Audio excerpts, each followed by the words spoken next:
정용섭의 인문학적 기독교 풀이. 기독교가 뭐고? 제13강 십자가와 부활.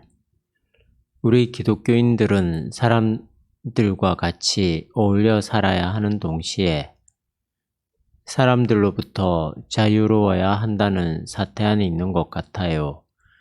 우리 가족부터 시작해서 교우나 직장 동료나 이웃까지 어떻게 하면 우리가 그들과 인간적인 연대성을 확실하게 유지하는 동시에 그 관계로부터 벗어나는 능력을 가질 수 있는 걸까요?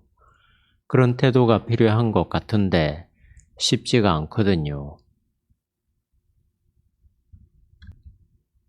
그런 것들을 역동적으로 잘 끌어갈 수 있는 힘이 삶의 능력이 아닌가 싶습니다. 이 두 가지 사태 앞에서 긴장을 잘 유지할 때 우리의 삶이 건강해지는데요. 그게 힘들죠. 왜냐하면 두 가지가 서로 결합되어 있다는 사실을 포착하기가 쉽지 않기 때문입니다. 어느 한쪽으로 치우치게 된다는 말이에요. 사람들과의 관계나 연대성 속에 푹 빠져서 온통 그것만이 우리 삶의 모든 것인 양 살아가거나 아니면 그걸 완전히 무시한 채 초월적인 세계에만 치우쳐 살아갑니다. 동료애적인 연대성을 확보하는 동시에 근본적으로 거기에서 자유로워야 합니다.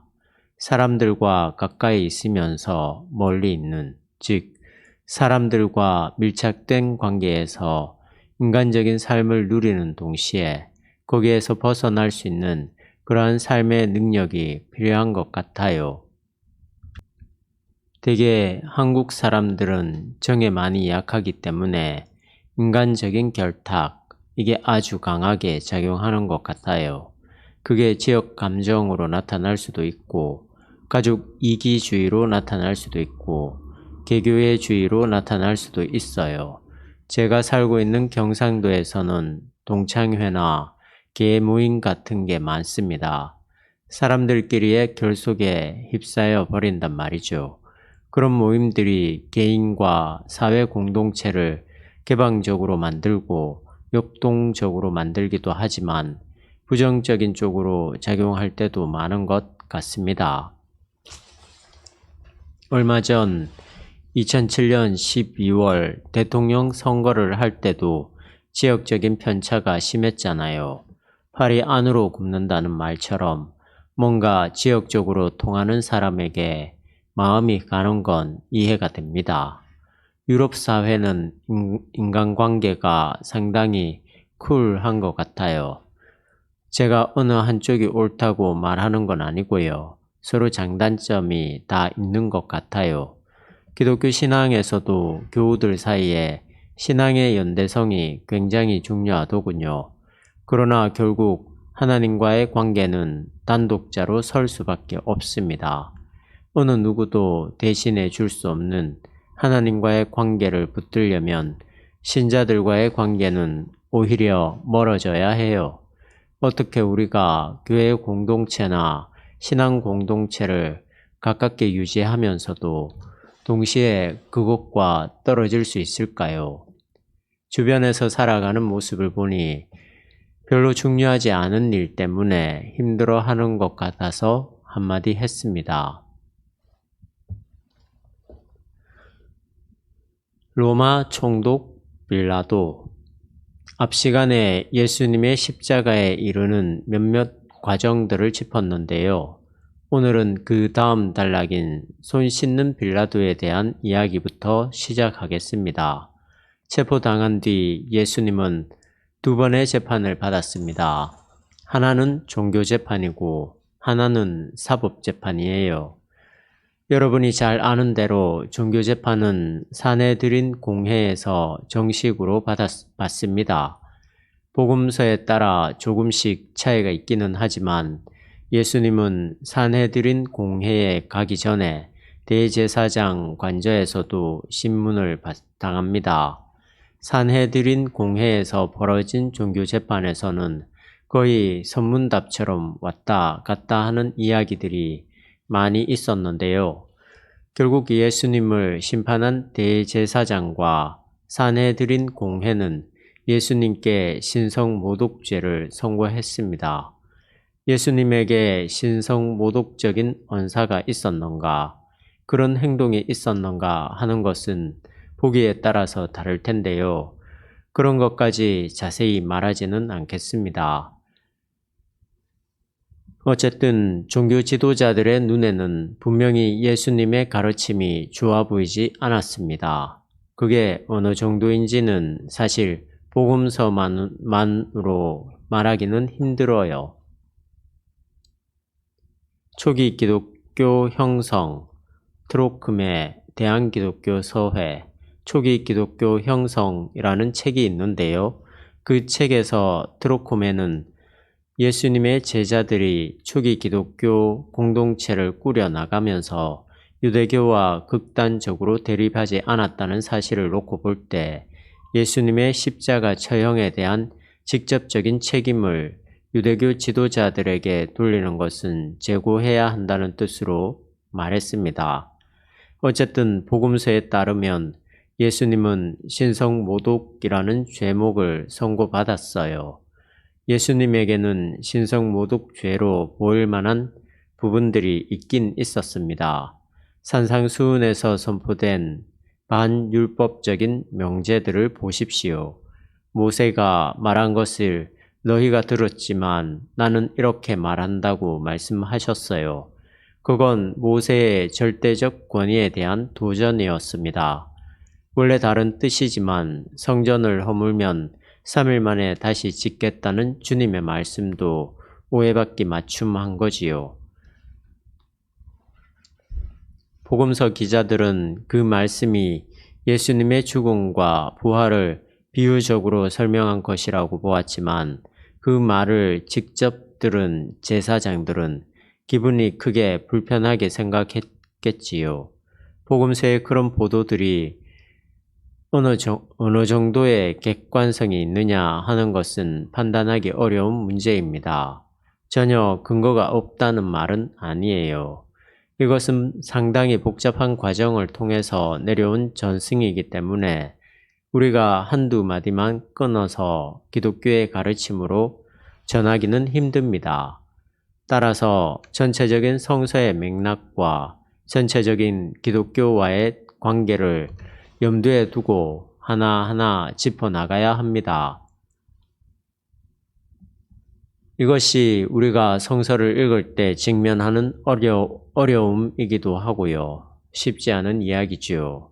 어쨌든 예수님은 산헤드린 공회에서 신성모독자로 선고를 받았어요.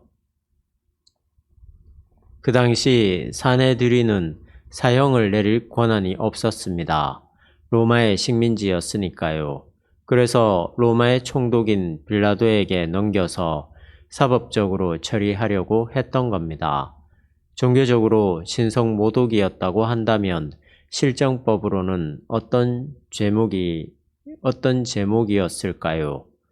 빌라도에게서 받은 재판이 실정법으로 작동되는 건데요. 복음서마다 조금씩 차이가 있긴 하지만 이 부분에 대해 복음서가 전하는 전체적인 뉘앙스는 빌라도가 예수님에게 사형 선고를 내리고 싶어 하지 않았다는 것입니다. 그와 관련된 몇 가지 에피소드가 복음서에 나오는데요. 빌라도의 아내가 예수의 재판에 너무 깊숙이 관여하지 말라고 빌라도에게 말하기도 했고, 빌라도는 6월절에 죄수를 석방하는 풍습에 따라 예수를 살려주려는 시도도 했어요. 빌라도는 나중에 손을 씻으면서 자기는 이 문제에 상관이 없다는 퍼포먼스도 벌입니다. 과연 이런 것들의 실체가 뭐냐는 겁니다. 성서가 이야기하고 있는 것과 그 실체 사이에 어떤 간격들이 있거든요. 그 사이를 잘 포착해야 하는데요. 오늘은 성서 개론을 강의하는 시간이 아니기 때문에 더 이상은 말하지 않겠습니다.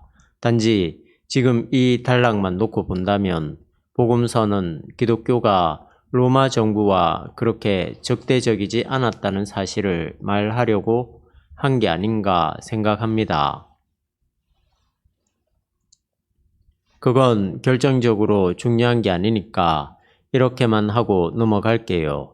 예수님이 빌라도에게 재판을 받은 이야기야 다들 잘 알고 있으니까요. 예수에 대한 사형 선고는 유대 종교를 대표하는 사네드린과 로마 정치를 대표하는 총독이 함께 만든 합작품입니다. 종교적 광신과 정치적 폭력이 인류 역사에서 얼마나 많은 죄를 지었는지 우리는 두 눈으로 똑똑히 보았지요. 종교인이라면 종교인답게, 정치인이라면 정치인답게 자신들의 합리적 논리에 근거해서 행동해야 할 텐데 역사는 그렇게 흘러오지 못했어요. 게다가 이 사건에서 비열한 점은 사네드린과 총독이 서로에게 책임을 전가하고 있다는 데 있습니다. 만약 사네드린이 예수를 자신들의 종교적 권위에 도전한 인물로 판단했다면 유대의 사형법대로 돌로 때려 죽였어야 했는데 그들은 교묘하게 빌라도의 정치적 힘에 기대 보려고 했던 거죠. 물론 그 당시에는 사네드린에게 사형 권한이 없었습니다. 그러나 사형과 유사한 것들은 벌어졌거든요. 사람이 돌에 맞아 죽는 것처럼요.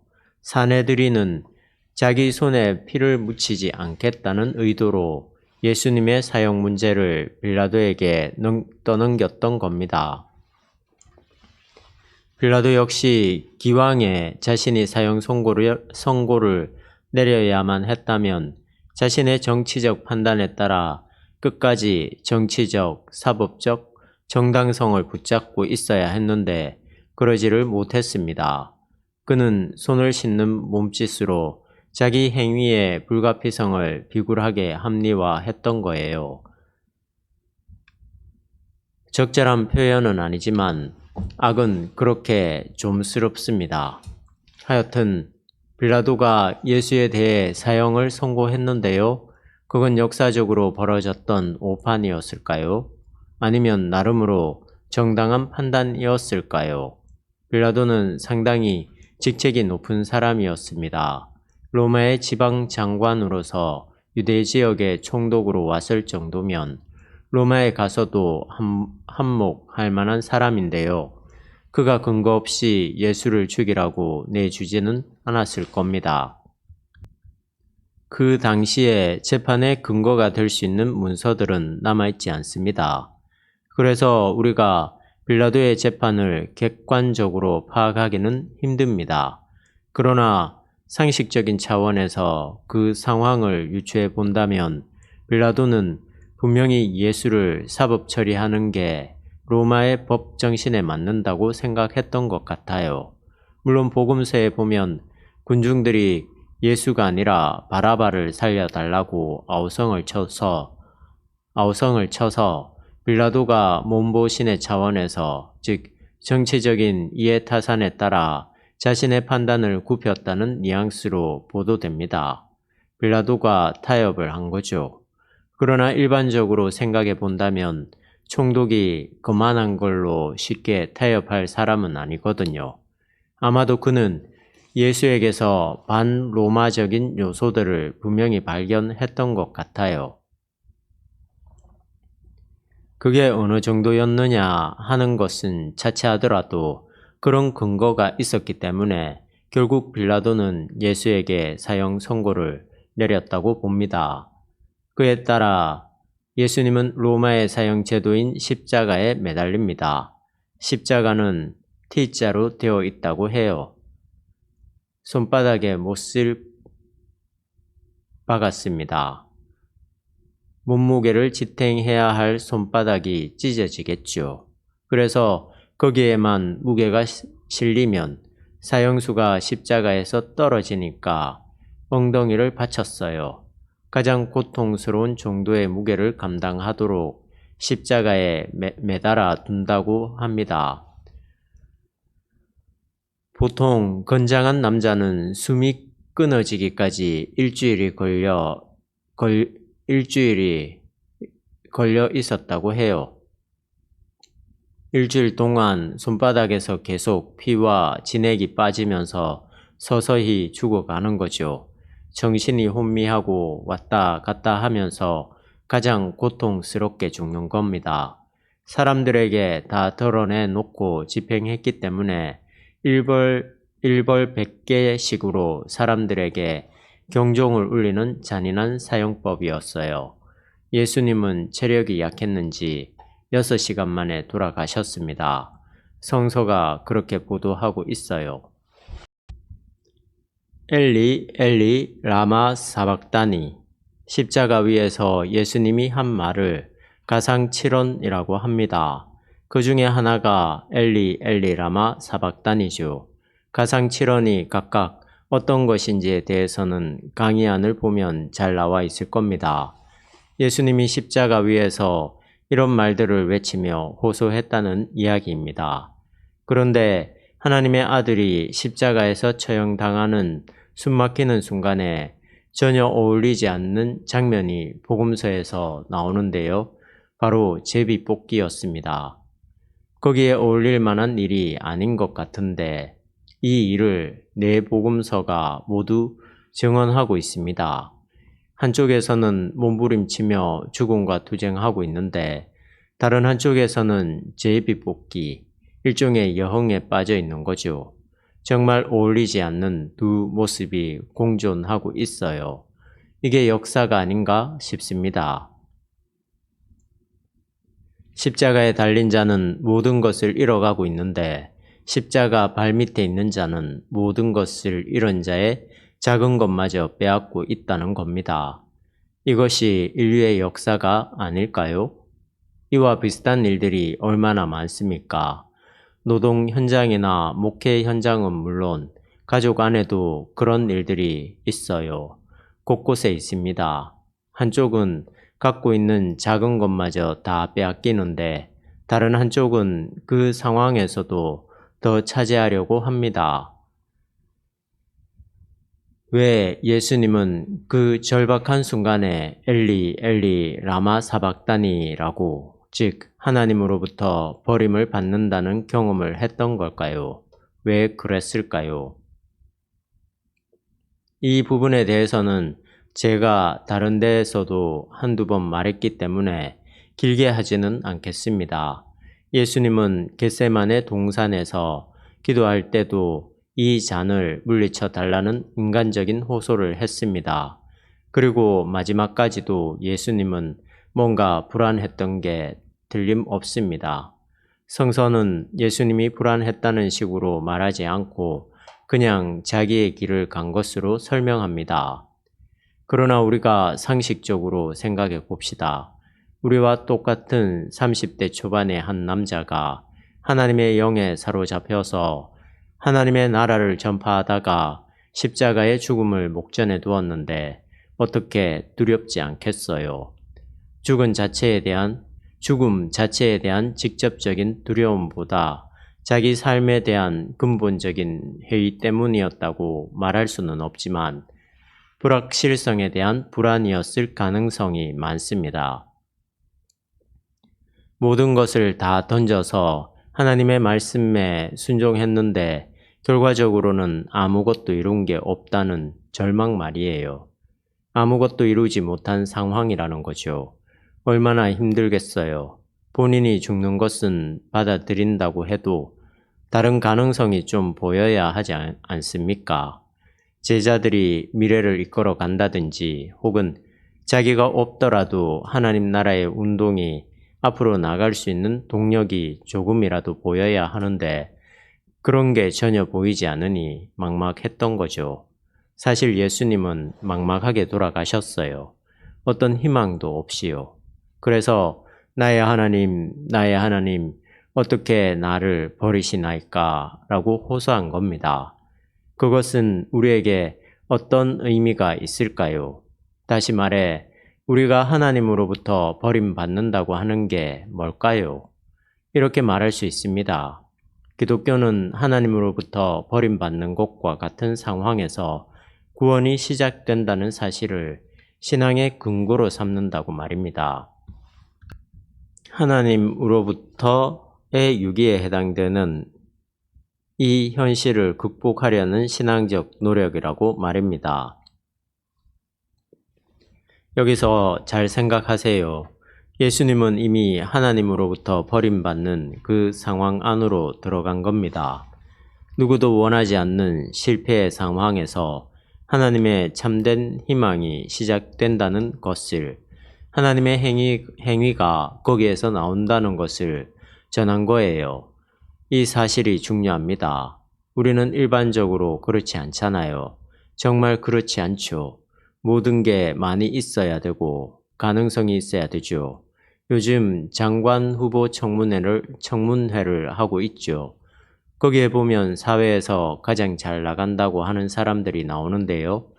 모두들 그 사람들을 부러워합니다. 그것이 일반 세상이 판단하는 방식이에요. 기독교도 그런 쪽에 휩쓸릴 가능성이 많습니다. 지금까지 많이 그래왔고요. 우리가 예수 그리스도가 구원의 길이라는 사실을 명실상부하게 신앙의 토대로 받아들인다고 한다면 우리는 전혀 다른 차원에서 우리의 삶을 풀어나가야 합니다. 하나님으로부터 버림받는 상황, 그 문제와 직면해야 하는 거죠. 이게 말은 쉽지만 저도 그런 게 싫습니다. 편하게 살고 싶기도 하고 대화가 좀 통하는 사람과 만나고 싶기도 해요. 다른 사람들을 위해 쓸데없이 시간 보내지 않고 알차게 지내고 싶고 여유가 있으면 문화생활도 하고 싶어요.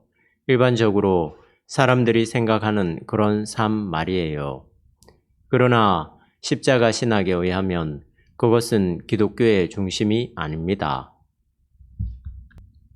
그렇다면 세상에서 살 때 기독교인들은 자꾸 실패하고 지지리도 못나게 살아야 한다는 말인가요? 그런 건 아니에요. 그러면 뭐냐고 묻겠죠. 십자가를 따르는 그리스도인의 삶이 어떠해야 하느냐에 대해 누가 어떤 객관적인 기준을 제시하기는 어렵습니다. 다만 이게 아니고 저게 아니라는 부정의 방식으로 이야기할 수 있을 뿐이죠. 하여튼 십자가 신학의 관점에서 본다면 잘 살고 잘 나가고 하는 청구로는 기독교 근본과는 거리가 멀다고 할 수 있습니다. 그렇다고 해서 일부러 지질이 못나게 살아야 한다는 것도 아닙니다. 일부러 이상하게 살고 게으르게 사는 걸 기독교적인 삶이라고 할 수 있겠어요? 예수님도 그렇게 사신 게 아니거든요. 어떤 길을 가다가 결과적으로 십자가의 길로 들어간 거예요. 처음부터 그 길로 가겠다고 작정한 게 아니라는 겁니다. 바로 이게 중요합니다. 하나님께 버림받는 상태를 저주받은 것으로 생각하지 말자는 거예요. 왜냐하면 거기에서 어떤 가능성, 즉 우리의 행위가 아니라 하나님의 행위가 가능한 어떤 일이 일어나기 때문입니다. 제 말이 너무 이상적으로 혹은 교리적으로 들리나요? 그렇다면 아직 기독교의 영성 안으로 들어오지 못했다고 할 수 있어요. 버림받은 절망적인 상황을 희망의 불빛으로 가득 채우는 것이 기독교가 세상에서 감당해야 할 사명입니다. 과연 이러한 곳이 어딜까요? 팔복에 나오는 가난한 자일까요? 그러나 무조건 물질적으로 궁핍하다고 해서 하나님으로부터 유기되었다고 생각할 수는 없습니다. 하나님으로부터의 유기라는 걸 잘 생각해 보세요. 아주 진지한 문제입니다. 우리의 삶과 죽음, 이 모두가 달려있는 거니까요. 이 말을 여러분이 조금 더 실질적으로 이해할 수 있도록 보충해서 설명해야겠군요. 하나님이 없는 게 아닌가 하는 절망 속으로 들어가야 한다는 겁니다. 하나님이 없는 것 같은 절망감. 그런 게 바로 하나님으로부터의 유기라고 할 수 있어요. 더 이상 삶에 대한 의미를 찾기 힘든 상황이죠. 이걸로는 설명이 좀 부족하겠지만 여기에만 머물러 있을 수는 없으니까 이 정도만 하겠습니다. 부활과 빈 무덤. 이제 부활에 관한 이야기입니다. 예수님이 십자가에 달려 죽은 후 아리마대 요셉이 자기의 가족 무덤에 예수님을 안장했어요. 그 이후에 거기에서 벌어진 일은 길게 설명하지 않겠습니다. 여러분이 자세히 알고 있으니까요. 예수님은 오후 3시에 운명했다고 합니다. 6시간 만에 돌아가셨다고 하는데 아마도 체력이 좀 약했던 것 같아요. 그날이 바로 안식일이 시작되는 금요일이었기 때문에 안장만 했지 장례 절차는 밟지 못했습니다. 안식일이 지난 다음에 예수님을 따르던 여자들이 예수님의 몸에 향료를 바르려고 찾아왔다고 합니다. 최소한의 장례 절차를 밟으려고 한 거죠. 그런데 돌문이 열려져 있고 천사들이 나타났다는 이런저런 이야기가 나옵니다. 복음서마다 좀 차이는 있는데 하여튼 그런 과정입니다. 그 뒤로 빈 무덤이거든요. 무덤이 비었으니까 예수님이 부활했다고 말하는데요. 무덤이 비었다고 해서 무조건 부활이 증명되는 건 아니잖아요. 부활한 예수님이 현현했다는 내용도 여러 번 나옵니다. 한두 제자에게는 개별적으로 나타나기도 했고 11제자 모두에게 나타나기도 했고 막달라 마리아에게도 나타났다고 해요. 게다가 500여 형제에게도 나타났다고 하고요.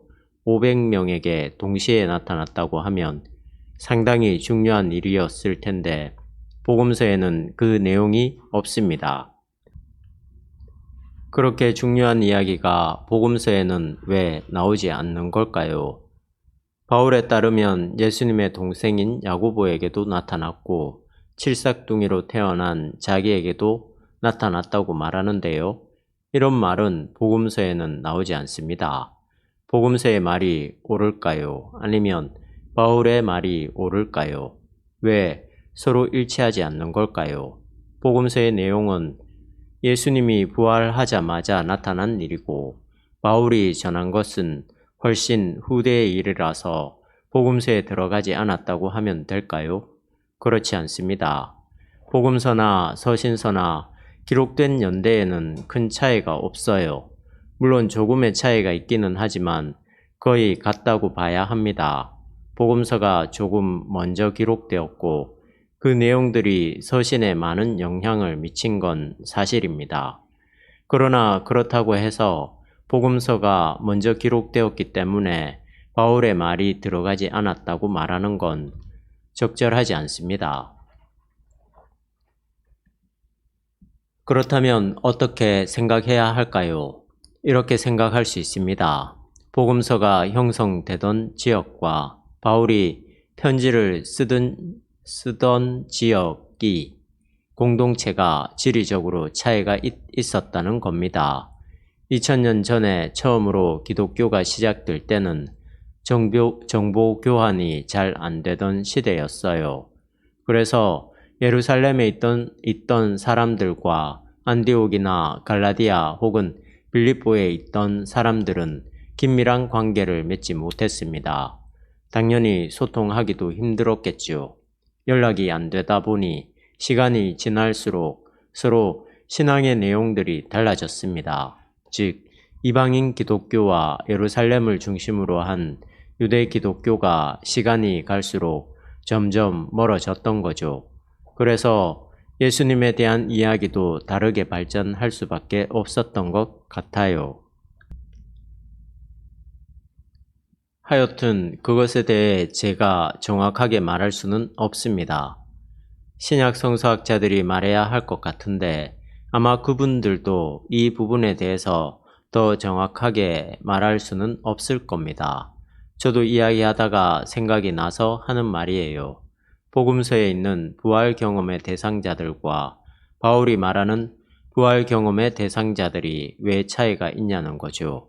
생각을 해보세요. 성서신학 분야의 석사학위 논문 주제로도 충분하리라 봅니다.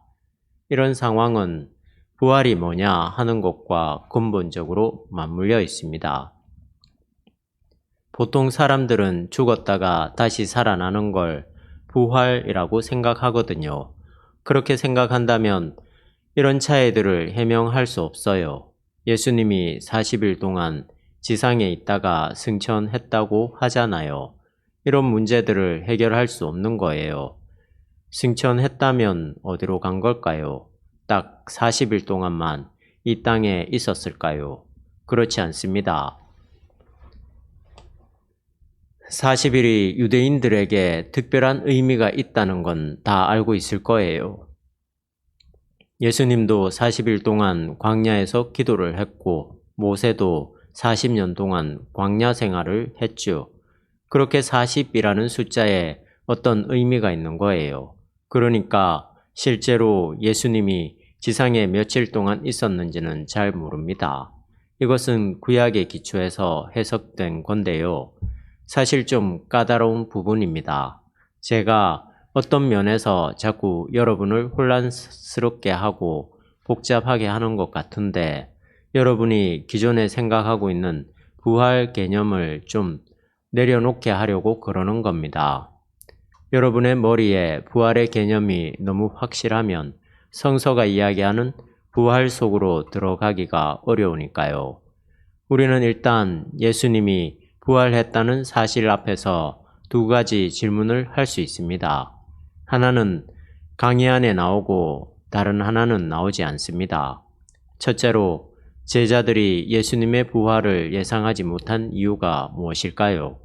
공생애 동안 예수님은 자신의 죽음과 부활에 대해서 제자들에게 서너 번 정도 언급한 걸로 나오잖아요. 그런데 예수님의 십자가 사건 이후로 제자들은 전혀 예수님의 부활을 예상하지 못한 것처럼 복음서에 나오고 있어요. 앞뒤가 맞지 않죠.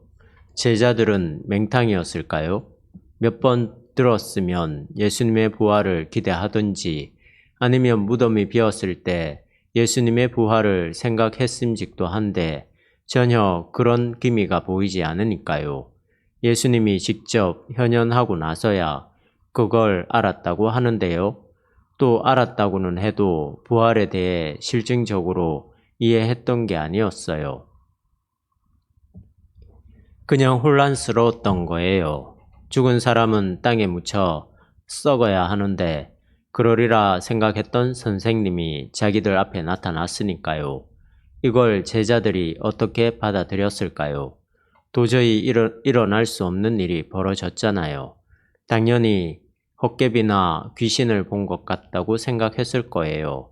복음서와 사도행전에 보면 부활의 예수님을 만나고 금방 공동체가 형성된 것처럼 보이지만 그렇지 않습니다.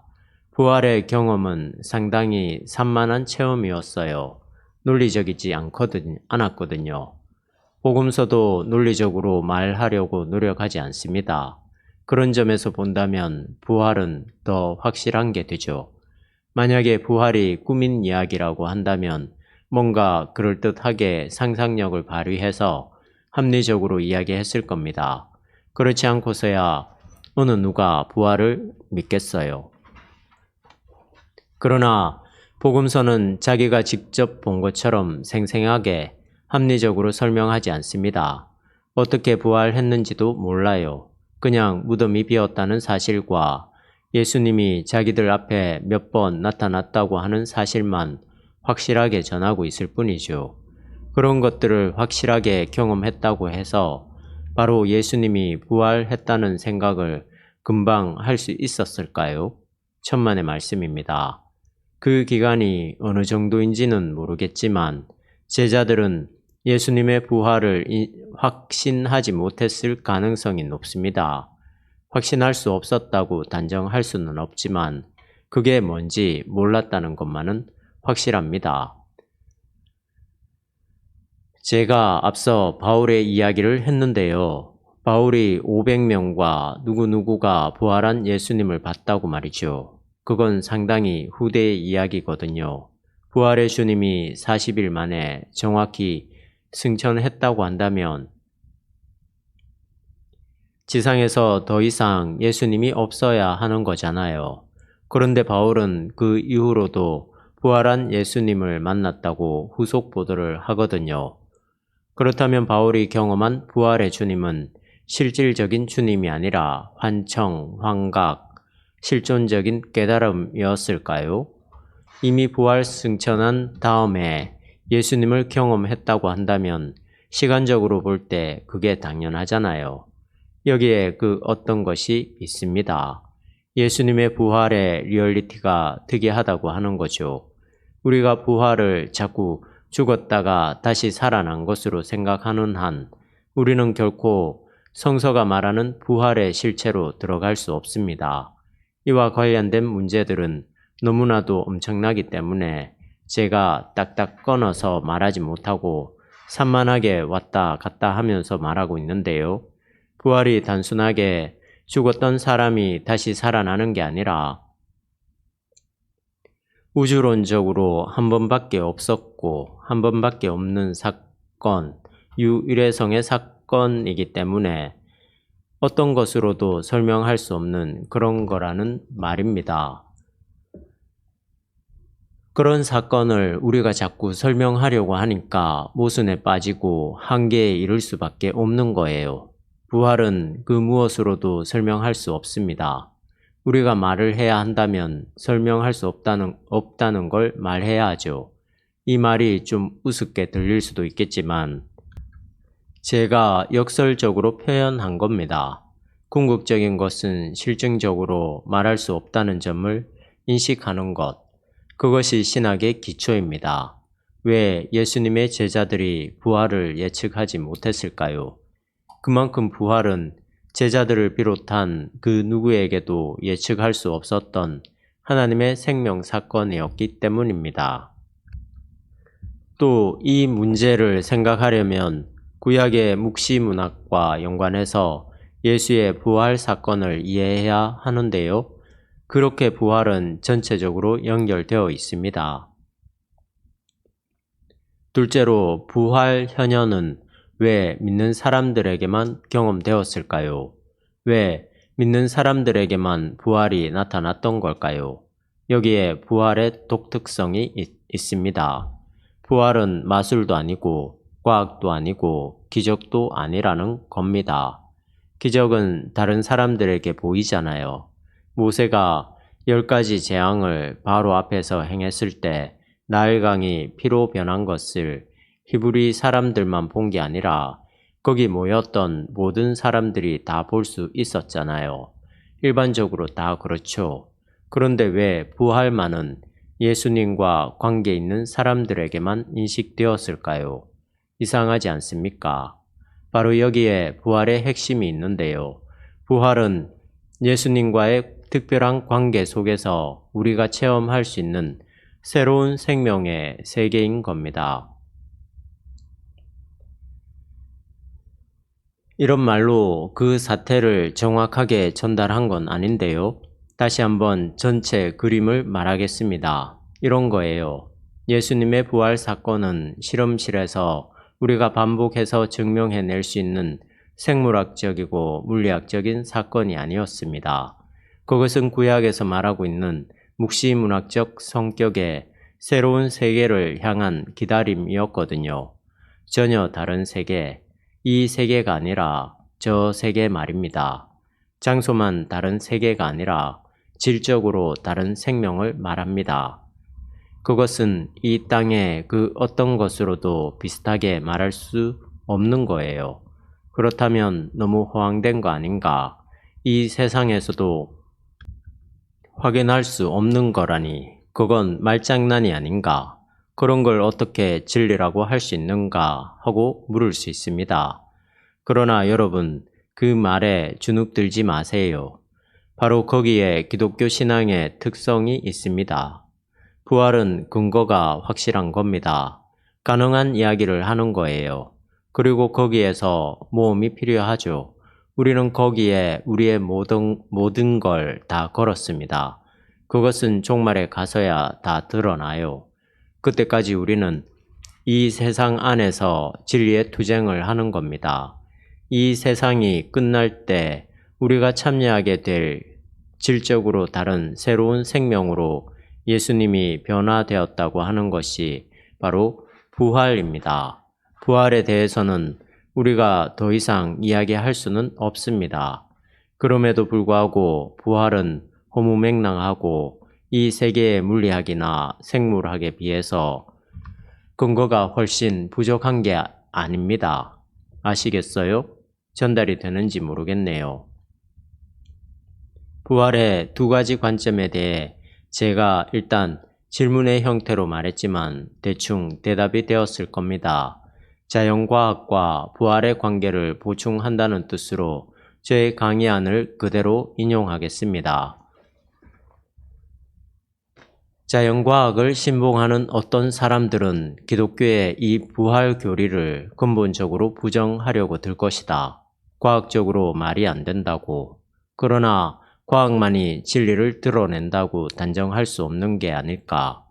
부활은 하나님이 이루게 될 종말 사건이며 종말 희망이며 종말적인 신뢰인데 이것을 과학적으로 논증하라는 주장은 과학의 자기 한계를 넘는 발언이 아닐까 모르겠다. 하이젠베르크의 불확정성 이론이나 아인슈타인의 상대성 이론 같은 현대 물리학을 끌어들일 필요도 없이 최소한의 직관만으로도 이건 분명하다. 오랜 역사와 전통을 자랑하는 과학이 시간의 실체도 아직 풀어내지 못하고 있는 마당에 종말론적 진리까지 과학적 증거로 재단한다는 것은 과학 만능주의적 발상이 아닐런지. 좀 더 실제적인 문제를 제기하자면 자연과학이 인간과 우주의 미래를 위해서 지금까지 무엇을 감당했으며 앞으로 감당할 몫이 과연 무엇일까라는 것이다. 인간의 삶을 편리하게 했을 뿐이지 인간을 행복하게 만들지는 못하고 많은 것을 생산하긴 했지만 자연의 조화를 깨뜨리고 우주를 여행할 가능성을 열었지만 자기 자신도 이해하지 못하고 있다. 지난 유럽의 중세기 때처럼 신학적 도그마가 자연과학을 규정해버리는 행위를 종교적 독단이라고 한다면 역으로 오늘의 과학이 신학적 진리를 자신들의 틀 안에 가두려는 태도도 역시 자연과학적 교만이다. 이런 말은 자연과학자들이 동의할 수 있고 동의하지 않을 수도 있습니다.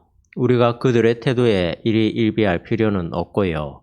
제 말씀은 기독교의 가르침에는 진리에 이르는 고유한 길이 있다고 하는 건데 그게 전달이 되는지 모르겠네요. 다른 것도 연관됩니다만 부활은 이 땅에 있는 생명 형식과는 질적으로 다른, 그러기에 우주 역사에서 한 번밖에 일어나지 않았고 궁극적으로 일어나야 할 생명이라는 사실입니다. 이것이 그렇게 터무니없는 이야기가 아니에요.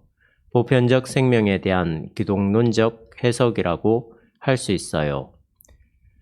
이것을 추구하는 사람들은 예수에게 일어난 사건에서 진리를 파악하고 그 안에서 살아갑니다. 하나님 나라도 종말에 완성되지만 이미 성취되었다고 신학적으로 이해하잖아요. 자연과학자들은 그것을 형이상학이라고 말할지도 모릅니다. 사실 이 세상에 완벽하게 실증적인 것이 얼마나 있을까요? 지금 앞에 있는 이 책상도 없어지고 다른 것으로 변해버릴 텐데요. 자연과학이 말하는 자연 법칙이라는 것도 절대적인 것은 아닙니다. 시간마저도 상대적이라고 할 수 있어요. 자연과학이 아무것도 아니라는 말은 아니에요. 그 길이 다르다는 겁니다. 실험과 데이터를 통해서 진리에 도달하려는 자연과학과 신적 계시의 차원으로 진리에 도달하려는 기독교 신학은 배타적인 게 아니에요. 자칫하면 배타적으로 되지만 얼마든지 연결될 수도 있습니다. 다른 것은 제쳐두고 제가 여기서 강조하려고 했던 것이 바로 이겁니다. 기독교가 이 세계와 이 세계 안에서 벌어지는 하나님의 계시를 바라보는 독특한 눈을 배우자는 거예요. 시각적 영성을 배우자는 말입니다. 그 안에서 우리는 부활을 질적으로 새롭게 변화된 생명 사건으로 인식하는 동시에 자연과학과도 배치되지 않는 독특한 관점으로 이해할 수 있게 됩니다. 제가 중간에 설교조로 많이 이야기했는데 마무리는 설교조가 아니라서 다행입니다.